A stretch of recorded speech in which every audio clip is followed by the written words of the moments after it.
the ancient Egyptians, the left side would always be the sacred side, the most important side, because when they did mummification, they often found that the heart was located more to the left than to the right.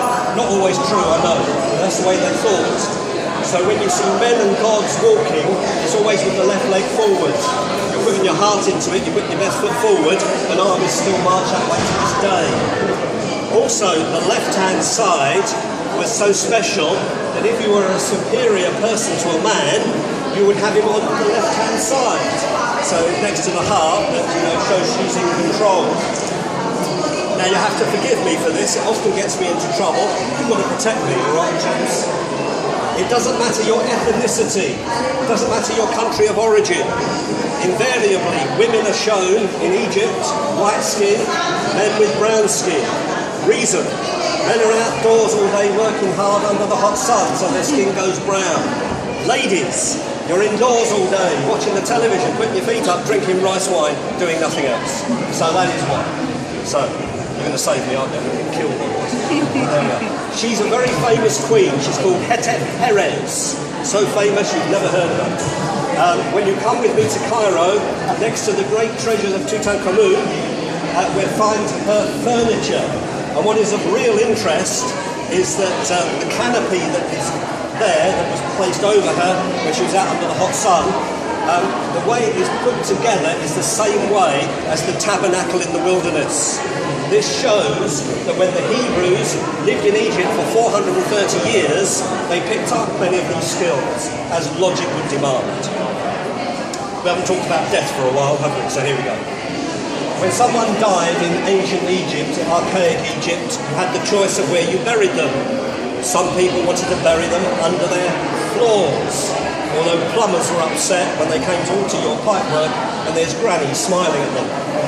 Most people buried them out under the hot sand, and the sand, with the natural salt in it, naturally desiccated, dried out the human remains. They discovered that because of an evening, the jackals would move in.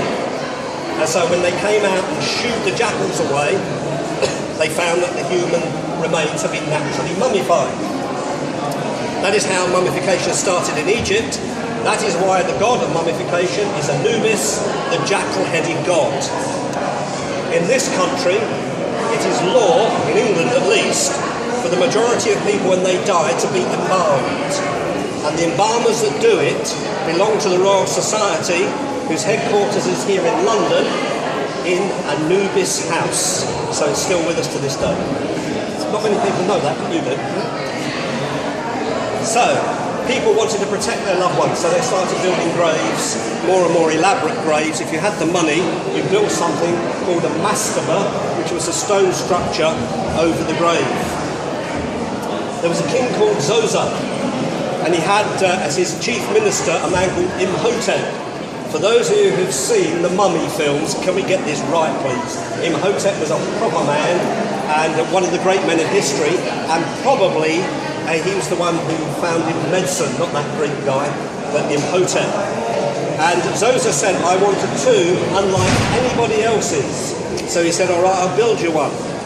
Zoser was disappointed when he saw it in the stage of construction. It looked like a mastaba.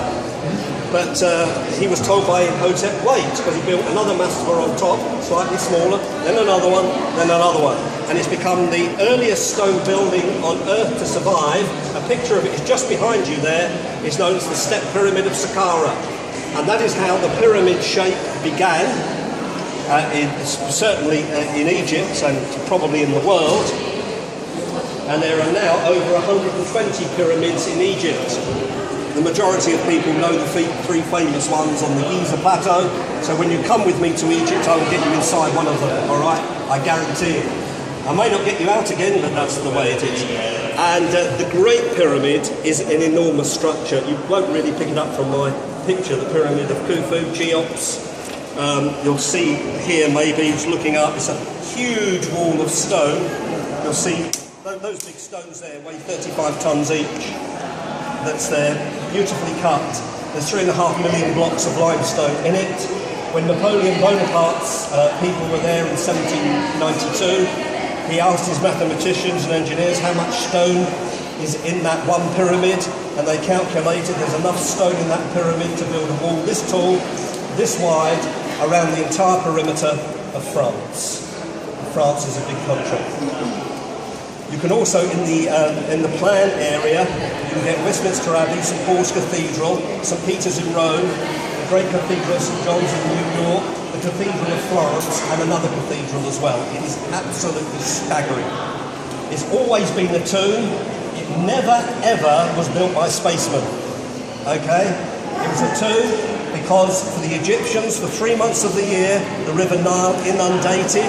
It meant the farmers had no work to do. They went off and worked for the government. And that is why today you still pay approximately 3 months' money in tax, all because of the River Nile. Not many people know that. And when it was finished, it was covered in brilliant white stone.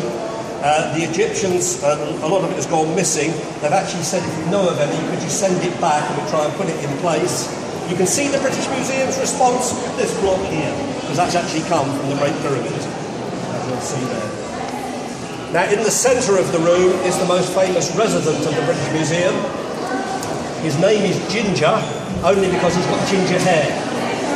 He's pre-dynastic, he's very old. I don't want to get into too many controversies today. It depends when you date the flood of Noah, which I think was a worldwide flood, not just a local flood. I think he could have lived about 100 years after it. If so, who did he know? But this man was murdered, and I will show you how if you're interested.